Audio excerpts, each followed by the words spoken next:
Bonjour à tous et bienvenue dans Bonjour chez vous. Bon lundi à tous. J'espère que votre week-end s'est bien passé, que vous avez eu un bon temps dans vos églises locales. Aujourd'hui, j'aimerais vous encourager, si vous ne l'avez pas encore fait, à liker cette vidéo. Pourquoi c'est important de liker? Eh bien, tout simplement parce qu'il y a un algorithme sur YouTube et que vos vidéos, nos vidéos, les vidéos que vous likez peuvent être mis en avant et être connus par tellement d'autres personnes qui pourraient avoir besoin d'entendre ce qui est partagé. Donc, on vous encourage, si c'est pas fait, vous likez, vous pouvez partager également ces émissions sur vos réseaux sociaux. C'est une pratique qui fait toute la différence et bien sûr, si vous le souhaitez, on est toujours ravis quand vous commentez nos vidéos. Alors partagez-nous ce que vous vivez, ce que vous pensez de ce qui a été partagé. C'est toujours important d'avoir vos commentaires et vos likes. Alors merci d'avance. Et aujourd'hui, on va parler de notre réaction, notre attitude lorsqu'on est critiqué. Comment est-ce que vous réagissez? Comment est-ce que nous réagissons? Et qu'est-ce que dit la Bible à ce sujet? Eh bien, je suis avec Frank et Nadine pour partager sur ce thème. Salut à tous les deux. Hello Evelyne, hello Frank. Bonjour, très longue intro Evelyne. Très importante. Hein? Sur ta demande, Frank. En plus Le directeur télé donne des consignes, ensuite il se plaint. Eh oui. L'ai-je bien fait? En like les vidéos. Nadine, c'est la professionnelle des likes. Elle met des likes partout, hein, Nadine? Écoute, si j'aime, je like.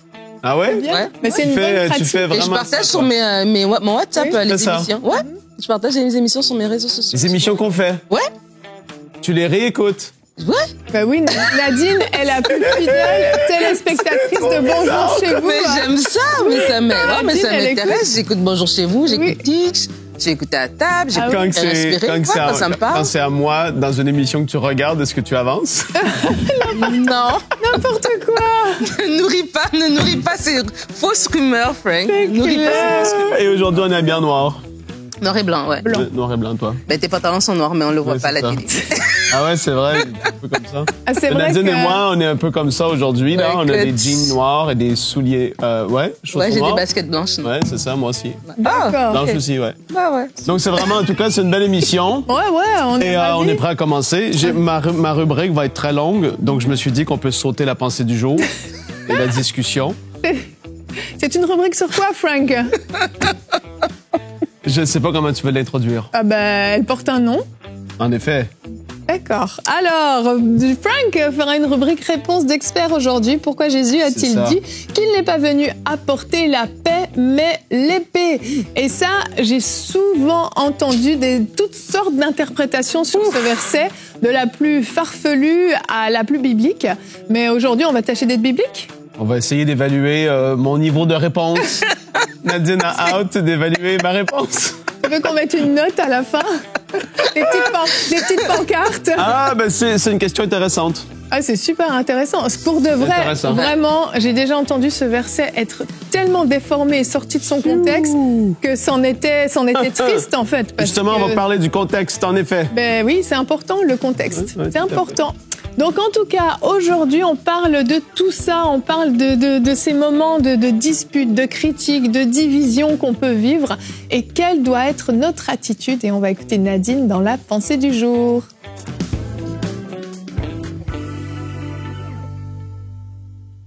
La Bible dit dans Ecclésiaste 7 au verset 21, « Ne fais donc pas attention à toutes les paroles qu'on dit, de peur que tu n'entendes ton serviteur te maudire. » Ce verset m'a toujours fait rire parce que c'est vrai, on peut être critiqué, on va être critiqué. Donc déjà, que faire, quelle attitude, quelle réaction avoir lorsqu'on est critiqué déjà de base, ça va arriver. Même si tu es la personne la plus gentille, la plus extraordinaire du monde, tu seras critiqué. Et savoir qu'on sera critiqué même si on fait des bonnes choses, c'est important. On peut pas plaire à tout le monde et c'est une réalité. Paul a été critiqué. Et dans 2 Corinthiens 10 au verset 10, la Bible dit en effet, ses lettres sont sévères et fortes, dit-on, mais quand il est présent, il est faible et sa parole est méprisable.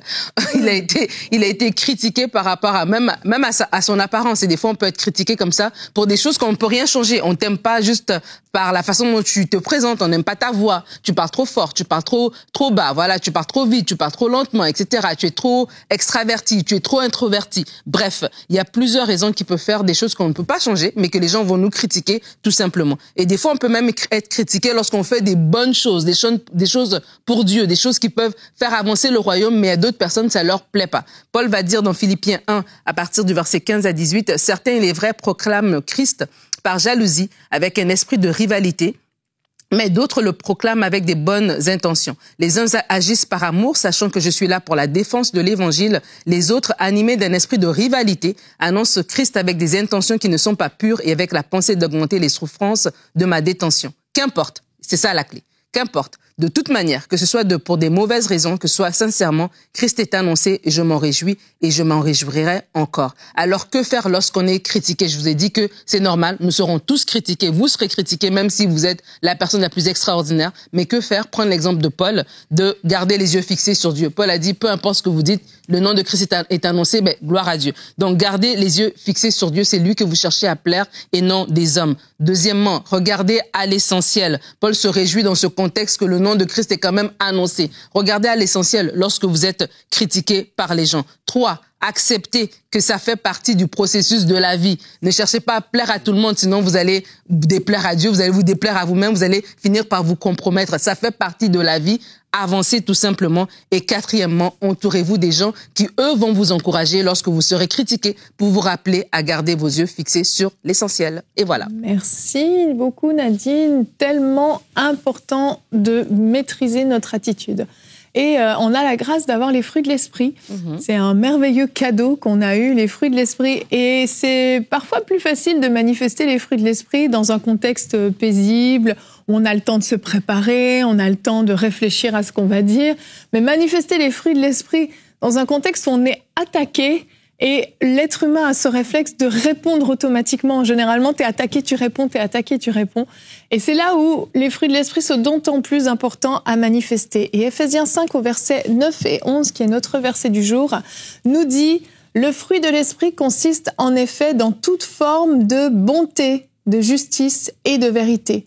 Discernez ce qui est agréable au Seigneur et ne participez pas aux œuvres stériles des ténèbres, mais démasquez-les plutôt. » Honnêtement, dans certains cas, quand on subit des critiques, on tombe vraiment dans des discussions stériles, on essaye d'argumenter, on essaye de convaincre. Et d'autant plus quand on est critiqué à cause de notre foi, on va se retrouver à vouloir expliquer des principes spirituels parfois très évolués à quelqu'un qui parfois n'est pas né de nouveau ou qui ne comprend même pas la Bible, qui est complètement aveuglé. Et on rentre dans des grands discours, dans des grandes choses, puis on devient piquant à notre tour, on commence à être agressif, et au lieu d'être inspirant, d'être paisible, d'être doux, oui, on tombe vraiment dans des œuvres qui sont stériles et qui vont, au contraire, donner une tellement mauvaise image de nous. Alors qu'on est supposé briller, ben on se retrouve à être éteint complètement dans notre flamme et à donner une image vraiment de nous au point où les autres vont nous regarder et dire « Mais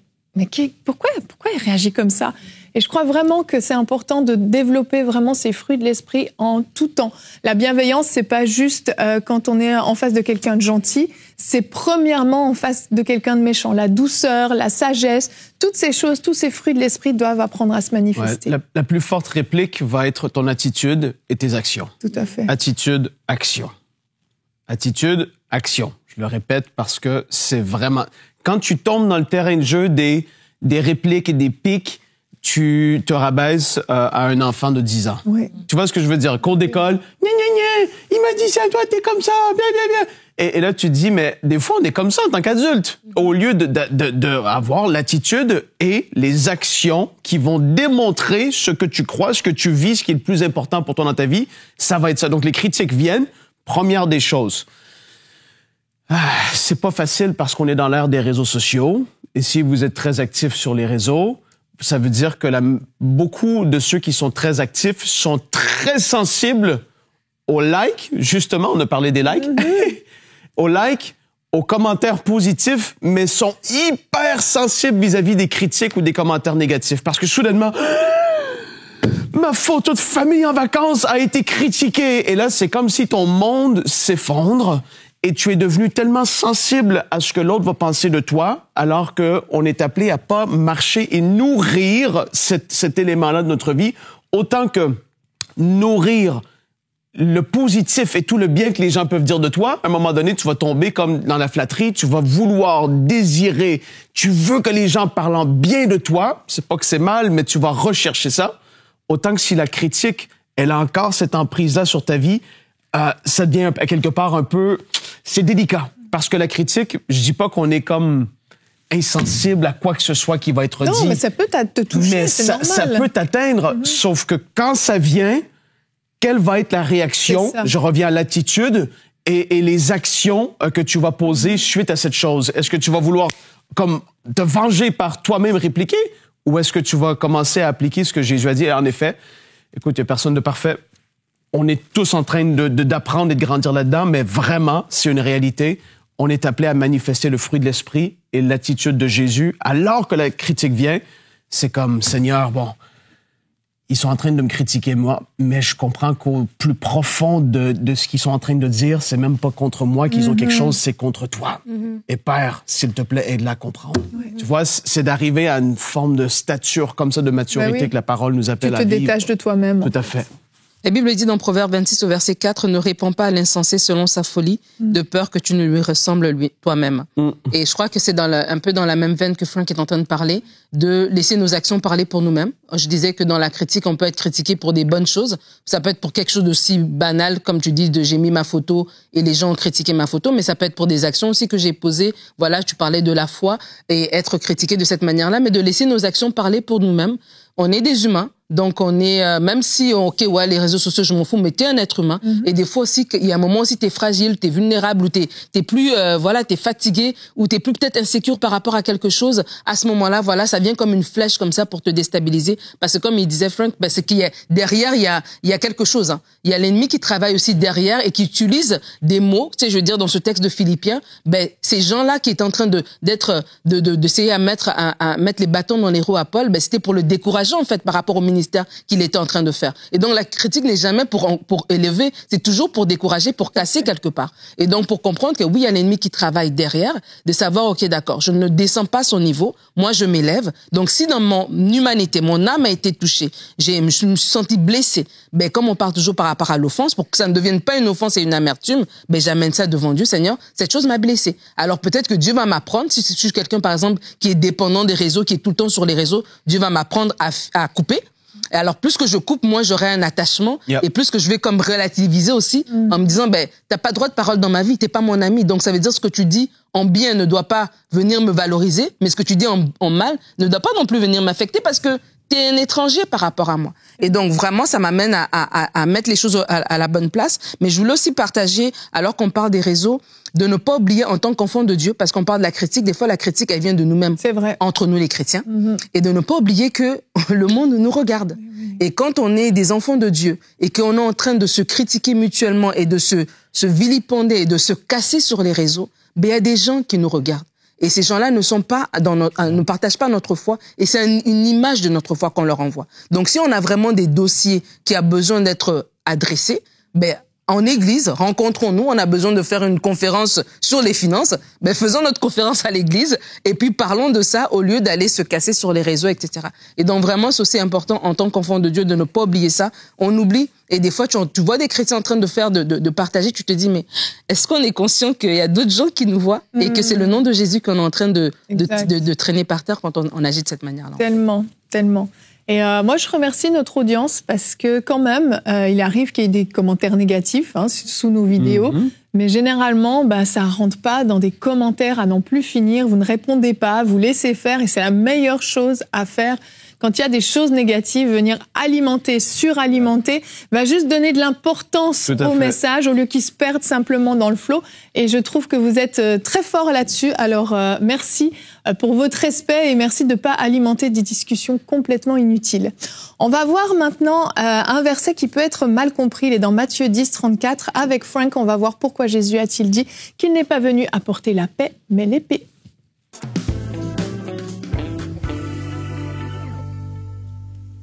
Ouais, on va lire ensemble, les filles et tous ceux qui regardent cette vidéo, Matthieu 10, 34, la parole dit « Ne croyez pas que je sois venu apporter la paix sur la terre. » Là, tu fais « Ah! Jésus, il est en train de dire ça.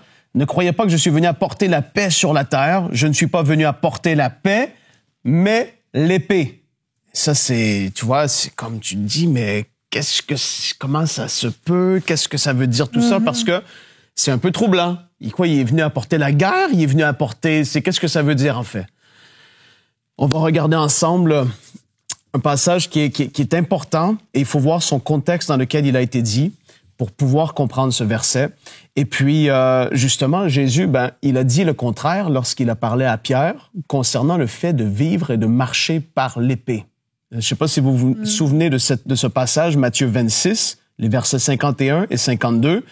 Il y a le jardin de Gethsémani. Et là, le verset 51 de Matthieu 26 dit « Et voici, un de ceux qui étaient avec Jésus étendit la main, et on sait que c'était Pierre, tira son épée, frappa le serviteur du souverain sacrificateur qui s'appelait Malchus, et lui emporta l'oreille. Il a coupé l'oreille carrément. » T'imagines, Pierre trancher l'oreille d'un gars. C'est quelque chose. Et là, Jésus, il dit au verset 52, alors Jésus lui dit « Remets ton épée à sa place, car tous ceux qui prendront l'épée périront par l'épée. » Mais là, il dit qu'il est venu pas apporter la paix, mais l'épée, mais ça veut dire quoi? Il se contredit. Et là, et d'ailleurs, on va voir aussi un autre passage concernant une épée qui est très, très particulier par rapport à la parole de Dieu. Là, le contexte dans lequel Matthieu 10 se tient. Jésus, imagine la scène, il est devant les 12.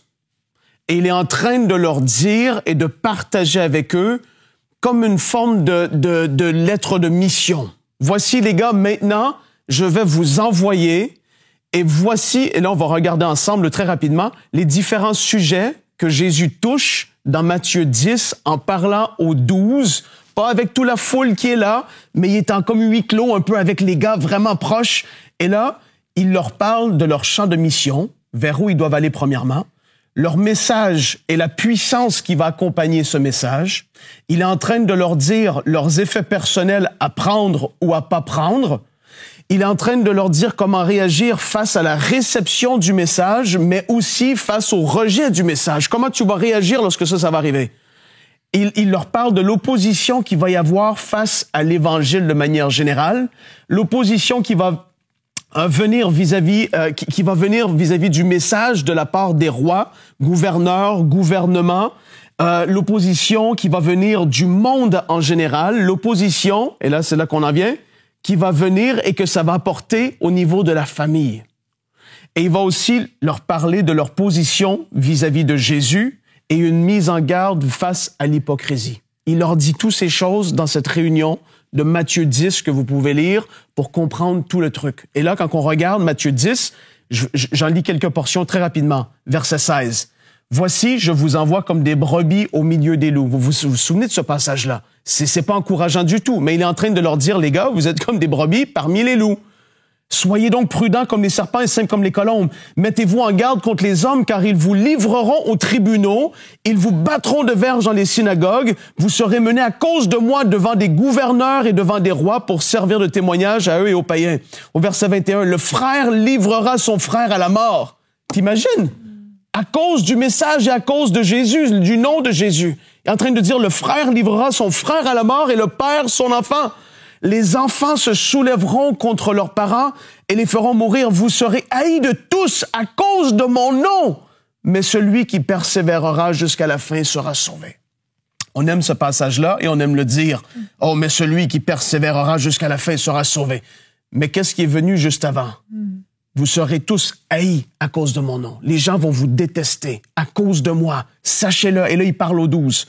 Verset 24. Le disciple n'est pas plus que le maître, ni le serviteur plus que son Seigneur. Il suffit au disciple d'être traité comme son maître et au serviteur comme son Seigneur. S'ils ont appelé le maître de la maison Béelzébul, à combien plus forte raison appelleront-ils aussi les gens de sa maison? En parlant des disciples, les gars, ils vont vous traiter de toutes sortes de noms. Même vous appeler des démons, Béelzébul, c'est une chose terrible. Mais il dit, ça va arriver. Et là, on arrive au verset 34, dans ce flot de paroles qui dit « Ne croyez pas que je suis venu apporter la paix sur la terre. Je ne suis pas venu apporter la paix, mais l'épée. » Et là, on vient au sujet du jour vraiment. Et au verset 35, la parole continue. « Car je suis venu mettre la division entre l'homme et son père, entre la fille et sa mère, entre la belle-fille et sa belle-mère, et l'homme aura pour ennemi les gens de sa maison. Celui qui aime son père ou sa mère plus que moi n'est pas digne de moi. Celui qui aime son fils ou sa fille plus que moi n'est pas digne de moi. » Là, tu as deux « n'est pas digne de moi ». Quand il y a des répétitions, c'est très, très fort. Quand Jésus parle de cette façon, porte attention à ce qu'il dit. Et au verset 38, « Celui qui ne prend pas sa croix et ne me suit pas n'est pas digne de moi. » Encore une fois. « Celui qui conservera sa vie la perdra, et celui qui perdra sa vie à cause de moi la retrouvera. » Je veux clarifier tout de suite. Jésus n'est pas en train de dire « N'aimez pas vos parents, n'aimez pas vos enfants, n'aimez pas vos amis. » Il n'est pas en train de dire ça. Mais il est en train de pointer les gens vers même un des 10 commandements. Tu vas aimer le Seigneur ton Dieu plus que tout. Il va être la priorité. Tu dois aimer Jésus plus que tes parents, plus que tes enfants, plus que ta femme. Ah, comment c'est...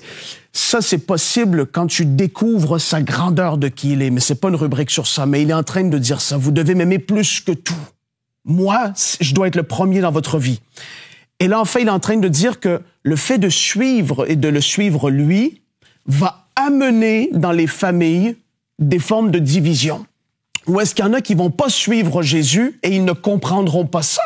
Parce qu'ils vont voir quelqu'un qu'ils connaissaient et là, soudainement, ils sont allés rencontrer une personne et là, ils reviennent et ils disent « J'ai accepté Jésus dans ma vie, il est mon Seigneur, je l'aime tellement, il est extraordinaire. » Et là, ils disent « Mais qu'est-ce qui se passe à lui, à elle? » Il y en a pour certains, et peut-être vous suivez, vous avez même, entre guillemets, changé de religion, vous êtes parti de quelque chose à Jésus. Et les gens de votre famille ne comprennent pas ça et c'est comme le plus grand des blasphèmes. Et vous vivez ce verset-là où est-ce que là, le nom de Jésus amène dans les familles, dans les pays, dans les amitiés, dans les relations, amène une forme de division. Mais Jésus n'est pas en train de dire « vivez par l'épée ». Il n'est pas en train de dire « faites-leur du mal ». Non, il est en train de dire « je vais amener une division ». Et là, regardez ce passage de Hébreux 4, verset 12. Hébreux 4, 12. Parce que je fais le parallèle avec ça pour que vous puissiez comprendre un peu plus ce que je veux dire. « Car la parole de Dieu est vivante et efficace, plus tranchante qu'une épée quelconque à 2 tranchants. Elle pénètre jusqu'à partager âme et esprit, jointure et moelle. Elle juge les sentiments et les pensées du cœur. » La parole de Dieu, lorsque tu la lis, elle tranche, elle fait ressortir des choses. Elle est la vérité. Lorsqu'une personne la lit, soudainement, c'est comme « wow ». Il y a tu vis toutes sortes d'émotions parce que tu découvres la parole et la parole, elle est tranchante dans le sens où elle va clarifier des zones grises. Ça, ne fais pas ça, ça tu peux le faire. C'est comme Jésus est venu apporter et créer 2 camps. Ceux qui le suivent, ceux qui le suivent pas. Ceux qui sont enfants de Dieu, et même la parole le dit, ceux qui sont enfants du diable. Il va y avoir, c'est comme noir et blanc. Et Jésus est en train de dire, moi, le fait de me suivre va amener cette division. Et là, il faut savoir sur quel camp tu te trouves aujourd'hui, et je te parle à toi qui suis cette émission. Parce que dans des familles, ça crée des divisions. Et tu te dis, ouais, mais Jésus, il n'est pas supposé amener la paix. Non, dans cette saison-ci, dans le monde dans lequel on vit en ce moment, le fait de le suivre va amener cette forme de division où est-ce que c'est une séparation. Maintenant, je suis Jésus. Je suis plus dans le monde, je suis dans le royaume de Dieu. Et ça, tu dois en être conscient. Et je termine par ça, parce qu'il y en a qui vont dire, mais Jésus, il n'est pas venu, il n'est pas le prince de paix, il n'est pas venu amener la paix, il n'est pas... Oui, Jésus est venu amener la paix entre les hommes et Dieu, par son sacrifice. Jésus, par sa mort, sa résurrection, il a pardonné nos péchés. Et à cause de ça, nous, tous ceux qui veulent sur cette terre, peuvent demander pardon à Dieu et être en paix avec Dieu. Et Jésus va amener une paix totale, mais ça, c'est dans l'avenir. Où est-ce qu'il va y avoir le millénium, il va y avoir après ça la nouvelle Jérusalem qui va s'établir sur la terre. Jésus va régner et ça va être une paix comme jamais il y aura eu. Mais aujourd'hui, il faut comprendre ce passage en se disant, ben voilà, suivre Jésus, c'est ce que ça va amener. Donc je fais une très belle conclusion, Evelyne. Jésus est venu apporter la paix entre Dieu et les hommes, mais le fait de suivre Jésus va causer certaines divisions. Et c'est pas qu'on doit alimenter ces choses. On doit chercher à être amour, aimer toujours ceux qui nous entourent. Dans les familles, même s'il y a de l'incompréhension, sois pas celui qui va te taper sur la tête. Tu dois faire ça et ça et ça. Non, manifeste l'amour de Jésus envers ceux qui t'entourent. Mais même si tu fais ça, il y en a qui voudront pas comprendre et ça va créer des complexités. C'est une certitude, Jésus l'a dit. Mais sache qu'il va bientôt amener une paix totale et qu'on va tous en jouir. Ça va être extraordinaire. Amen, amen. Merci Frank pour cette explication. Et on va continuer. On va voir maintenant un témoignage.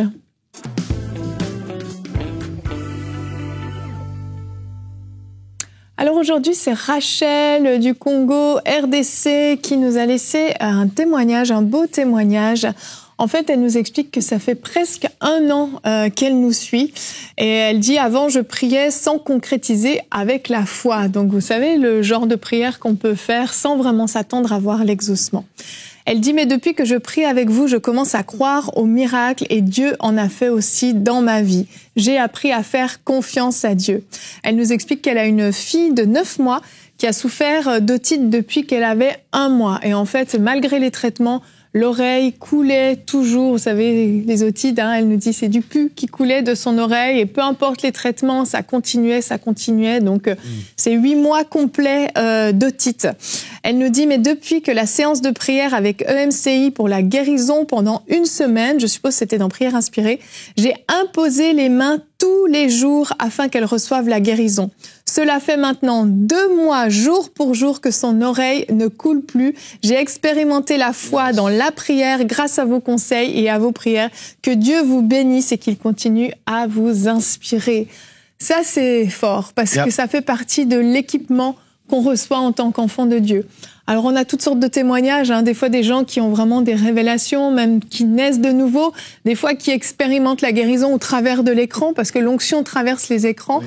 Mais dans le cas de Rachel, c'est vraiment un équipement qui fait qu'aujourd'hui, lorsqu'elle va vivre quelque chose de difficile, lorsqu'elle va traverser une situation, elle aura cette foi solide et ferme pour croire dans le miraculeux. Et c'est aussi ça qu'on fait à EMCI, équiper les croyants, les chrétiens, à devenir des chrétiens autonomes, avec une relation vraiment personnelle avec Dieu, avec une foi qui est solide, qui est basée sur la parole de Dieu. C'est ça notre cœur. Quand Frank traite de sujets comme aujourd'hui, de rétablir la vérité sur des versets qui sont parfois déformés, qui sont mal compris, c'est aussi ça le rôle de MCI TV. Et toutes ces choses sont possibles grâce au soutien de la famille des partenaires. Sans ce soutien financier, EMCI ne pourrait pas continuer ce qu'on fait. Et on a besoin de vous, on a besoin de soutien. Alors si vous nous écoutez et vous ne faites pas encore partie de la grande famille des partenaires, je vous invite aujourd'hui à venir rejoindre cette belle famille en soutenant mensuellement EMCI TV. Vous donnez le montant que vous avez sur le cœur pour pouvoir soutenir cette œuvre. Mais nous croyons que chaque don fait la différence. Chaque don est important. Vous savez, on est une œuvre qui ne vit pas avec l'aide d'un gros donateur qui finance tout. Non, c'est plein, des milliers de chrétiens, les uns après les autres, qui s'unissent et qui donnent pour une œuvre qui porte du fruit dans la vie de milliers de personnes. Alors on rend grâce à Dieu pour la famille des partenaires, on rend grâce à Dieu pour chacun d'entre vous qui prenez cette décision aujourd'hui. Vous pouvez scanner le code QR ou vous allez sur emcitv.com/don et vous pouvez remplir le formulaire, choisir le moyen avec lequel vous voulez donner à cette œuvre. Merci à tous d'avoir été avec nous et demain, on a une invitée qui va venir nous rejoindre sur le plateau de Bonjour chez vous. Oui. Elle sera là toute la semaine. Il s'agit de Pasteur Joe, ça vous dit quelque chose? Johanna Ex-Bryant. Pour la toute première fois, Evelyne. Pour la toute première fois, exactement. Elle est très active sur les réseaux sociaux. Vous avez certainement vu passer un short ou un reel d'elle. Eh bien, elle sera avec nous et demain, on va parler du fait que nous ne sommes pas orphelins. Nous avons un Père et Johanna nous parlera de l'amour du Père pour nous. Alors, on vous donne rendez-vous demain. Merci à tous d'avoir suivi cette émission et n'oubliez pas de liker. Allez, à demain. Bonjour chez vous.